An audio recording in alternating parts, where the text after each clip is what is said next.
27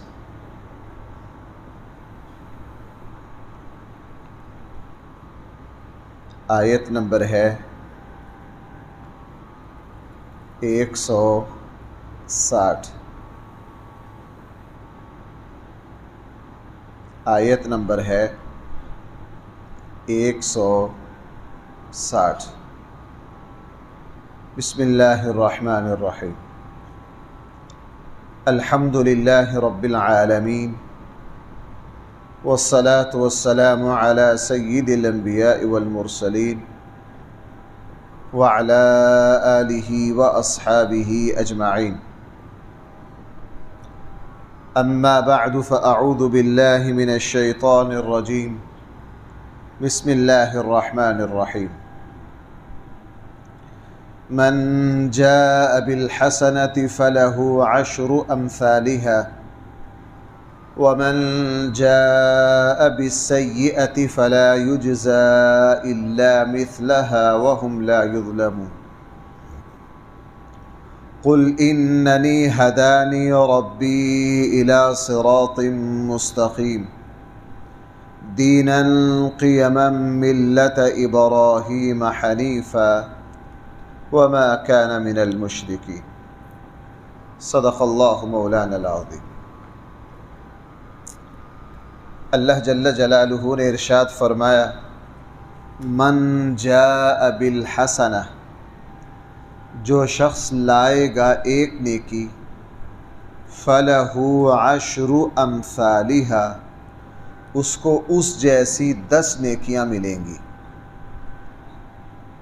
ومن جاء بالسیئہ، جو شخص لائے گا ایک برائی، فلا یجزا الا مثلہا، پس اس کو نہیں بدلہ دیا جائے گا مگر اتنا ہی۔ وہم لا یظلمون، اور لوگوں پر ظلم نہیں کیا جائے گا۔ اللہ جل جلالہ کے 2 قانون ہیں، ایک ہے اس کا قانون انصاف، اور ایک ہے اللہ تعالیٰ کا قانون رحمت۔ اکثر موقعوں پر اللہ تعالیٰ اپنے بندوں سے قانون انصاف کا معاملہ نہیں فرماتے، چونکہ اگر اللہ تعالیٰ جو ظاہر اور باطن کو جاننے والے ہیں، ہر راز کا علم جانتے ہیں، اگر اللہ تعالیٰ کا انصاف والا قانون حرکت میں آئے تو حقیقت یہ ہے کہ یہ زمین خالی ہو جائے۔ اگر اللہ تعالیٰ کا انصاف والا قانون حرکت میں آئے تو حقیقت یہ ہے کہ یہ زمین خالی ہو جائے، لیکن اللہ تعالیٰ اپنے بندوں سے اپنے قانون رحمت کے ذریعے زیادہ معاملات فرماتے ہیں، اور یہ جو آیت ہے یہ اللہ تعالیٰ کے قانون رحمت کا بہت بڑا مظہر ہے۔ فرمایا جو ایک برائی کرے گا اس کو اتنا ہی اجر، اتنی ہی سزا ملے گی جتنا اس نے کیا ہے، اور جو ایک اچھائی کرے گا، نیکی کرے گا، نیک کام اس نے ایک کیا ہے، اس کو بدلہ ملے گا 10 گنا۔ جس نے ایک نماز پڑھی ہے اس کو اجر ملے گا 10 نمازوں کا۔ اب دن میں ہم نمازیں پڑھے 5، اور بھائی اجر کتنے کا پائیں؟ 50 کا۔ یہ تو ہو گیا اس آیت میں۔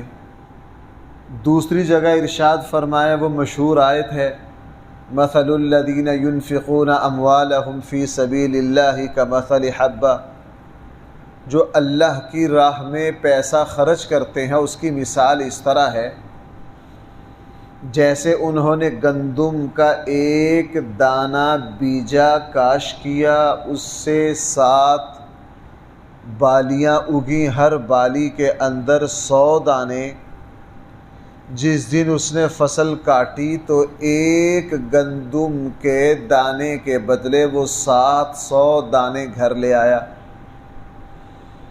بھائی ذرا سننا، یہاں ایک کا بدلہ 10، تیسرے پارے کی جو آیت ہے بھائی اس میں ایک نیکی کا بدلہ کتنا ہو گیا؟ 700۔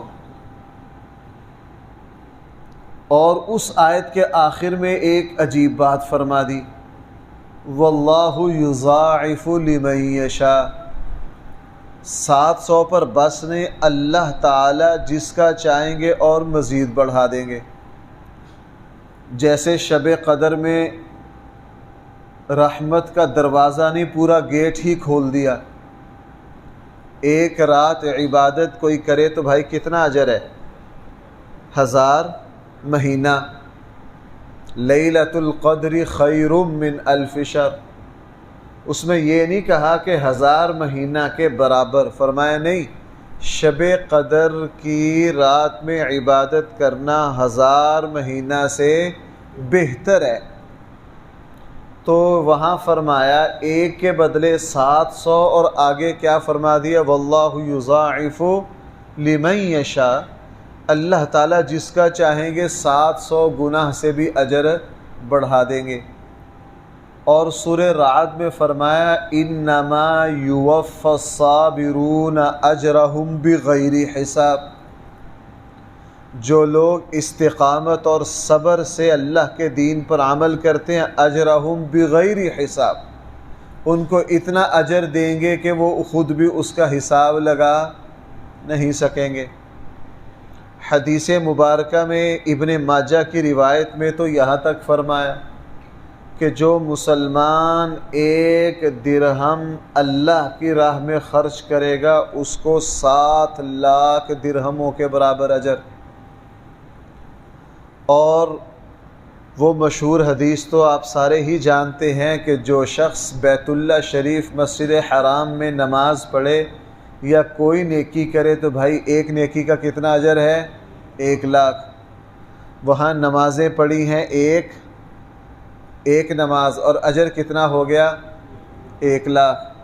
تو گویا کہ وہاں 24 گھنٹوں میں 5 نمازیں پڑھنے کا اجر کتنا ہو گیا؟ 5 لاکھ۔ اب جس نے 20 نمازیں وہاں پڑھ لی تو آپ اندازہ کر لیجئے اس کا حساب کہاں پہنچ گیا۔ اور ہر جگہ یہ کہا کہ اس سے زائد بھی ہے۔ یہاں اشکال ہو سکتا ہے کہ یہ کیا بات، نماز پڑھی 1، اجر 10 نمازوں کا۔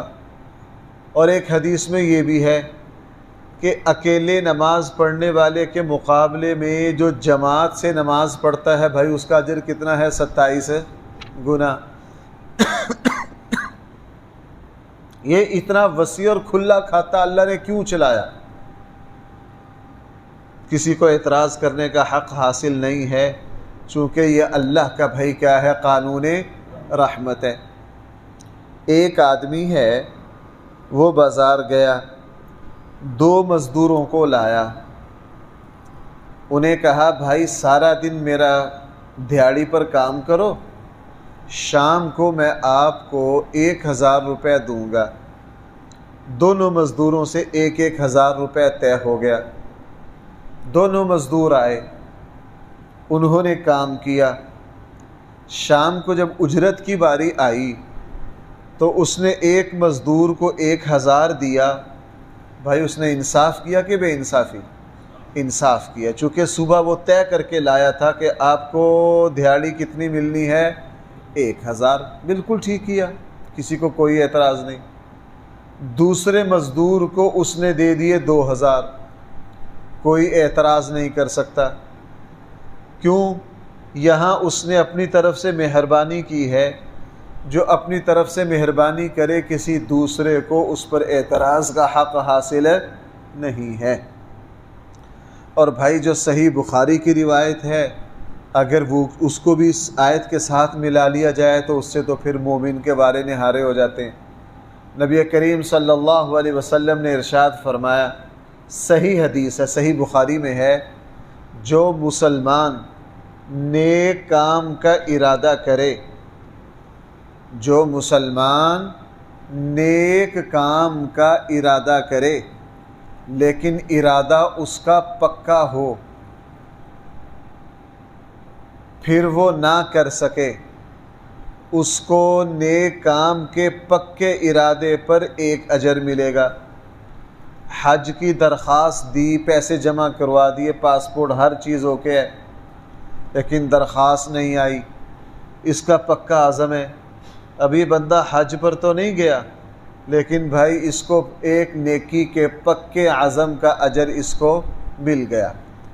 فرمایا کہ جو مسلمان نیکی کا ارادہ کرے اور پھر نیک کام کرے اس کو 700 گنا اجر ملے گا۔ نمبر 2، ایک مسلمان نیک گناہ کا ارادہ کرے، بھائی کس کا ارادہ کرے؟ گناہ کا ارادہ کرے، اور گناہ کرنے کی نوبت جب آئی اللہ سے ڈر کر گناہ کرنے کا ارادہ چھوڑ دے، فرمایا اس پر بھی ایک نیکی، بھائی اس پر بھی کیا؟ ایک نیکی۔ اور آگے فرمایا اگر کوئی گناہ کا ارادہ کرے پھر گناہ کا وہ کام کرے، کر بھی دے، اس پر اتنی ہی سزا ہے جتنا اس نے کیا ہے۔ اس حدیث کے آخر میں اللہ کے نبی نے پتہ کیا فرمایا؟ اب جو اللہ کی رحمت سے محروم ہو جائے حقیقت میں وہ محروم ہونے کے قابل ہے۔ جو اللہ تعالیٰ کی اتنی مہربانی سے بھی محروم ہو جائے تو اس سے بڑا بد نصیب کون ہو سکتا ہے؟ اور بھائی گناہ کے معاملے میں اللہ نے اس میں بھی ہمارے، بھائی ذرا ایک بات غور سے سننا، یعنی گناہ کے معاملے میں بھی اپنی رحمت کو شامل کر دیا۔ گناہ کا ارادہ کیا، پھر اللہ سے ڈر کے اس نے کیا کیا؟ باز آ گیا، تو اس پر بھائی اس پر بھی ایک نیکی۔ علامہ ابن کثیر رحمہ اللہ نے یہاں ایک بڑی پیاری بات لکھی ہے اسی آیت کے تحت، فرمایا جو شخص گناہ اور برائی کا ارادہ کرے پھر اللہ تعالیٰ سے شرم کھا کر اس ارادے کو روک دے، اس کو ایک نیکی ملے گی۔ ہاں کوئی آدمی برائی کا ارادہ کرے پھر سستی کی وجہ سے برائی نہ کر سکے، اس کو نہ گناہ ہے نہ ثواب۔ اور ایک آدمی نے برائی کا ارادہ کیا اور پھر پورا ایڑی چوٹی کا زور لگا کر وہ گناہ نہ کر سکا، علامہ ابن کثیر نے فرمایا اس پر اس کو گناہ کی سزا ملے گی، چونکہ یہ اپنی طرف سے ساری کوشش کر چکا ہے۔ لیکن گناہ کے معاملے میں بھی پھر اللہ نے توبہ کا دروازہ کھلا ہے۔ اگر کوئی گناہ کرے تو بھائی توبہ کر سکتا ہے کہ نہیں؟ توبہ کر سکتا ہے۔ بہت سے ایسے عمل رکھیں جو گناہوں کی معافی کا ذریعہ بنتے ہیں۔ اس لیے اللہ تعالیٰ نے میرے اور آپ کے لیے بہت آسانی اور اپنا بہت فضل رکھا ہے کہ ہم نماز جماعت سے پڑھیں 27 نمازوں کا ثواب، اور اس حدیث کو، اس آیت کو لے لیں، ایک نماز جو ہے اس پر بھائی 10 نمازوں کا اجر و ثواب۔ مسجد حرام میں نماز پڑھ لیں، ایک نماز کا 1,00,000 نمازوں کے برابر ثواب۔ مسجد نبوی میں نماز پڑھ لیں تو جو صحیح ترین روایت ہے ایک نماز پر 10,000 نمازوں کا ثواب، اور مسجد نبوی میں ایک نماز پڑھیں تو ایک روایت جو کچھ کمزور ہے اس کے مطابق ایک نماز پر 50,000 نمازوں کا اجر و ثواب۔ تو یہ رحمت قرآن نے اس آیت میں بیان کی، فرمایا من جاء بالحسنہ۔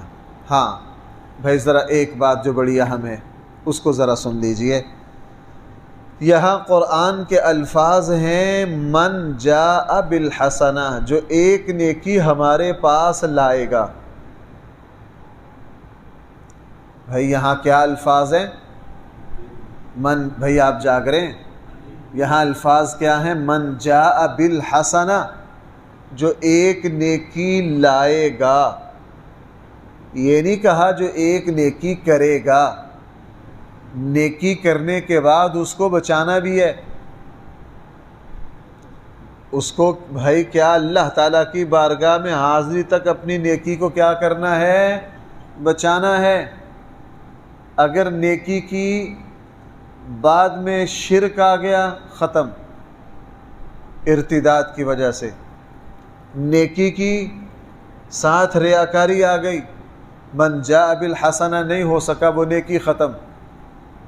نیکی کی جس پر احسان کیا تھا اس کو تانا دے دیا، احسان جتلا دیا، نیکی ختم۔ نیکی کی بدعات میں لگ گیا تو بھائی پھر کیا ہو گیا؟ بہت سے مرحلے ایسے آتے ہیں کہ انسان اپنی نیکیوں کو دنیا میں کیا کر لیتا ہے؟ تباہ و برباد کر لیتا ہے۔ جیسے ایک آدمی ہے، ایک مزدور ہے، اس نے پورا مہینہ محنت کی، مزدوری کی، اور مہینے کے بعد اس کو ملی تنخواہ۔ مہینے کے بعد اس کو بھائی کیا ملی؟ تنخواہ۔ اب وہ تنخواہ لے کر گھر آ رہا تھا، غفلت سے آیا۔ ہمارا پاکستان کا ماحول ایسا ہی ہے، غفلت سے سوتا ہوا آیا، کوئی پتہ نہیں کدھر ہوں کدھر جا رہا ہوں، رستے میں جیب کٹ گئی۔ اب گھر پہنچا پورے مہینے کی محنت کے بعد، جب بھائی گھر پہنچا تو اس کے پلے اب تنخواہ، چونکہ وہ اپنی جیب کٹوا چکا ہے، اپنی پورے مہینے کی محنت کو برباد، پورا مہینہ محنت کی ہے لیکن اس محنت سے اس کو کوئی فائدہ نہیں ملا۔ اس نے محنت کی ہے لیکن اپنی محنت کو بچایا نہیں ہے۔ یہی معاملہ یہاں ہے۔ قرآن کریم نے ارشاد فرمایا نیکی کرنی ہے، اور پھر نیکی کو بھائی کیا کرنا ہے؟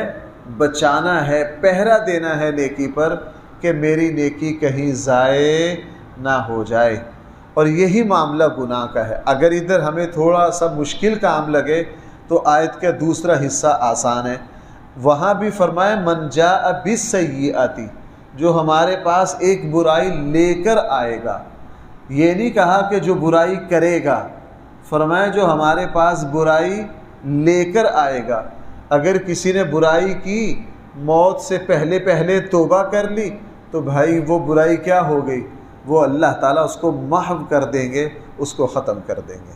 اس لیے قرآن کریم نے ارشاد فرمایا من جاء بالحسنہ، جو شخص اچھائی کرے، فلہ عشر امثالہا، اس کے لیے اس اچھائیوں جیسے 10 گنا اجر اس کو ملے گا۔